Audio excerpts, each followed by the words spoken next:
Hi everybody, welcome to the show.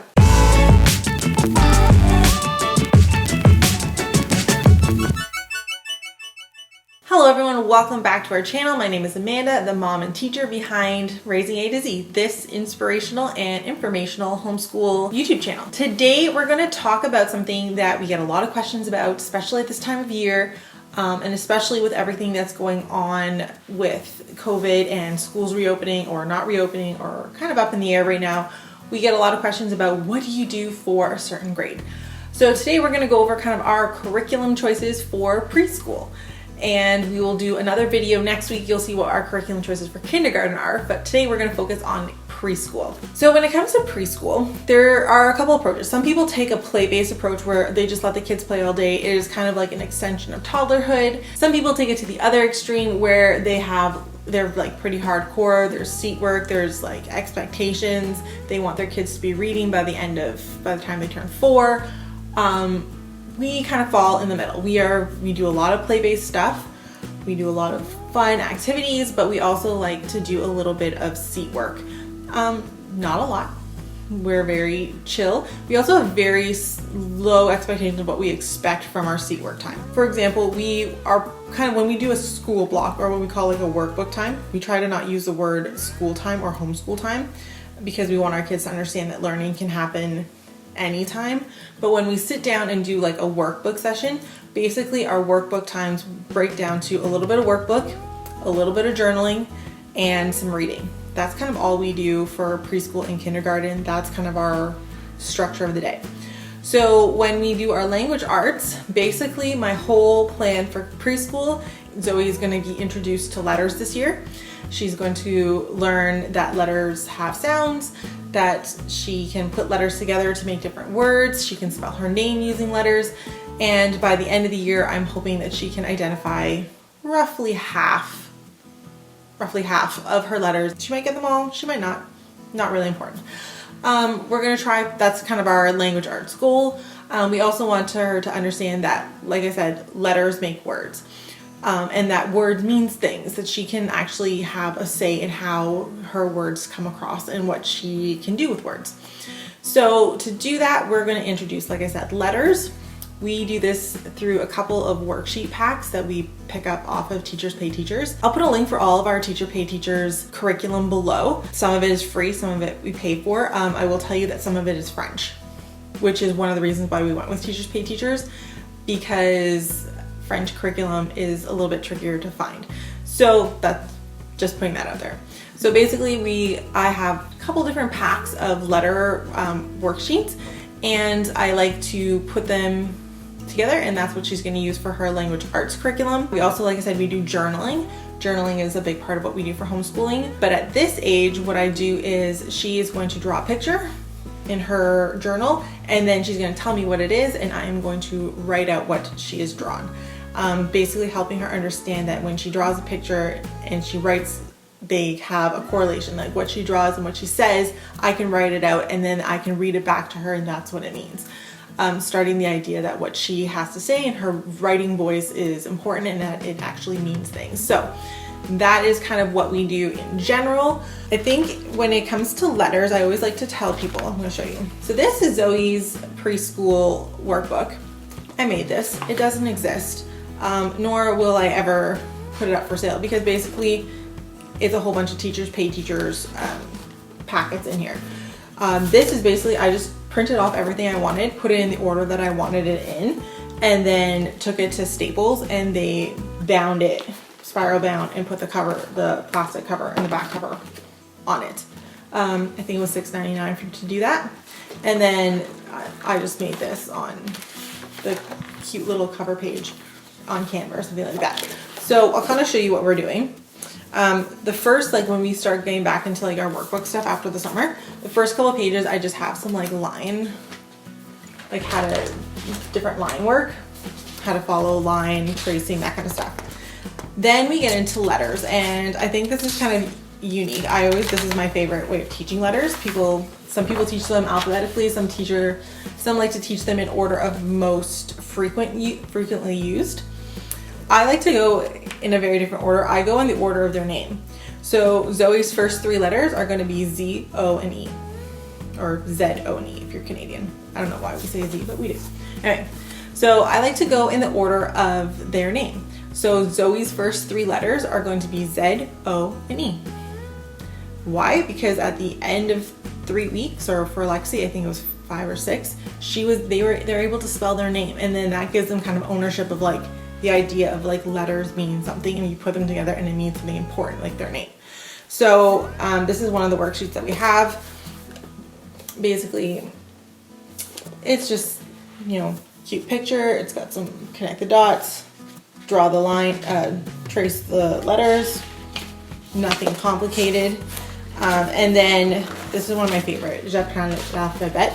It's actually one of my favorite activities with the kids. This is a package. I love this pack because it has so many different activities. So it has tracing, it has coloring, write it without, and then it gives you these boxes to write it in, and then it has like a circle. We don't actually do the circle, we use Crayola stamper markers, and we just let them go through and stamp the letter that as they identify it. Same thing in here, I read the words and they stamp the letter that matches, and then they write some words. They put the Z in words that have Z. It is a very simple program, but it's more engaging. It's a little more hands-on. It has a lot of different like short activities, and they don't have to repeat it a whole bunch, which I find is great for preschool. So that is pretty much what they're gonna do. What I'm gonna do letter-wise with Zoe is she's got, like I said, these 2 different packets. I've put them in order, sorted them all through, and she's going to go from, she's gonna do Z-O-N-E, then she will do the remaining letters in our last name, and then I go alphabetically from there. That is our whole language arts curriculum. We're just gonna be doing letters and getting used to using a pencil or marker, and how to use that properly. If you want more tips about that, I have a whole video on how to do proper pencil holding and pencil grip with kids, so check that out. But one of the things we like to do is a marker. We find it easier, especially with preschoolers, and so that's what we're gonna be doing, is just working on our letters and then drawing pictures. And then of course at the end, our language arts, we always like to do picture books and lots of stories, and so we always do a picture book in the morning, and then we do a little bit of a bigger read aloud at bedtime. So that's what we're doing. That's Zoe's language arts preschool program for the year. Our goals for math are, again, we don't like to overwhelm, so we have a pretty simple strategy for math. We're going to do numbers to 10, 2D shapes, colors, and we're going to do basic measurement in terms of like bigger or smaller, how to use a ruler, that kind of stuff. I do again have some printables, and like I said, because I kind of group them in those categories of like number, shapes, colors, measurement, just because those are kind of the packets that we purchased or downloaded from Teachers Pay Teachers. One of the ones that we love is Chiffre du Jour, and it's very similar to Apprendre l'alphabet in the same sense that it has like a couple different activities that are all different. We like this one, it works really well. It has a couple different pages, which is nice. So this is the second page that goes with it. Again, draw, put the numbers, circle the right one, color the right number, shapes at the bottom. A lot of different activities, and all kind of going back to that idea of numbers. Again, a lot of our programming is French. So we have something like this. This is a French program. We don't really do so much the écrit part, but here we'll draw, we'll count the sides, count the corners, and then find the shape in the bottom. That's something that we just enjoy doing. We have like some drawing shape pictures and activities in this book. Oh, this is one of the things. This was I think it was a free pack. I might be wrong, or is a really cheap download. I color the tops so that she has the colors, and then you color the picture based on the tanagram design. So this is really great because it gets the kids using shapes in different ways. We have these little mini books that we cut out. Those are that's gonna be a quick little unit. And then at the end, so basically we have like pictures, and they have to see how on the ruler, you know, how many inches or numbers or whatever it is. Just like some really introductory ideas of, you know, bigger, smaller measurement. And that's kind of what we do. So how do we kind of schedule our preschooling activities throughout the year? Like I said, we have our activity or workbook time where we do some workbook, journaling, and reading. And then basically for preschool, I put it all in one book. she does 1 to 2 pages a day, 2 to 3 times a week. So it's not like a heavy duty thing that she has to do. So basically, like for example, this will be one of the first weeks. This is day 1. So she has the letter Z or Z if you're American and a number. That's it. That's day 1. Day 2, I put it in that we have again a letter and a number. And then for the day 3, we have day 3, I tend to do a shorter day. So she has 1 number page. That's it. That's like what, 5 worksheets in the whole week. And it's not too much. They're very simple. They're very hands-on, lots of different activities. And so that's basically what she's going to do during her workbook time while Alexi's doing her workbook work as well. Not too much, but then we also are going to do other activities and stuff throughout the year. That's how we kind of organize the book. Like I said, I just printed everything off, put it in the order that I wanted, and had it bound at Staples. It was really simple. And it was nice because now it's just like one book. She just picks it up, opens the page, and goes. So I think that was like super, super helpful. I didn't have that for Alexi, and it was a little overwhelming because there's papers everywhere all the time. So binding it, I think, is going to be so much easier for this year. In terms of other subjects, what are we going to be doing? Do we do social studies? So we do unit studies. You can see that in our planning video that we just did last week. So we talk about some of the units that we're going to do and the read alouds and stuff like that. So that's where we're getting kind of our science and our social studies in. We do the unit studies, and basically I just do what I would do with Alexi, and Zoe's going to pick up what she picks up, and that's great. That's how we're just going to do it, and she's going to get what she gets out of it, and if she doesn't get very much, then that's fine. Like, we're not really stressing the whole preschool curriculum thing.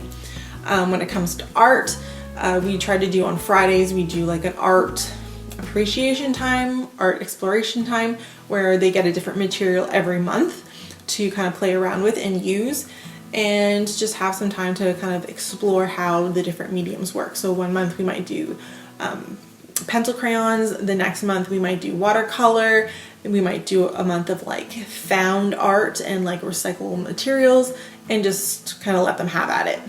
That's our art program for both of them, basically. But it's really great with preschoolers because they get to just kind of explore and see how the different mediums feel and how they get to like explore them. That's kind of like the curriculum aspect of what we do for preschool. It's not super intensive. We do just a little bit, like I said, 2 to 3 days a week of like workbook, and then the rest of the time we do a lot of play-based, a lot of just like free play, and then we'll throw in like things like baking, Play-Doh, and any of our other activities that we're going to be doing for our unit studies, and that's it. So preschooling doesn't have to be overwhelming. This might, like, it doesn't have to be super labor intensive. It doesn't have to be super curriculum based. You can do a lot. I do like starting when they're like 3, because it gives, like, I don't have the expectations of like being able to use letters until the age of 6. So it kind of gives you a nice long time to introduce letters, introduce their sounds, introduce like putting them together in words, and like that whole concept for like a couple of years. Whereas if you're starting when they're 5, sometimes it just feels like it's a really short amount of time to just cram everything in. So that's why we start at 3. We don't do a lot, and we try to keep it really fun and light. That is what we're doing for preschool this year. If you guys have any ideas or tips or tricks of what you're doing for preschool, please leave them in the comments below. Otherwise, thanks for watching. If you like this video or any of our other videos, make sure you subscribe and click the bell. And make sure you follow us on Facebook and Instagram, where we post kind of like daily updates of different activities we do. You'll also want to join our email list, where we send out coupons, activities, contests, all kinds of like free information and tips and tricks. So yeah, if you want to join all those things, follow us, and we will be back next week. Thank you so much. Bye.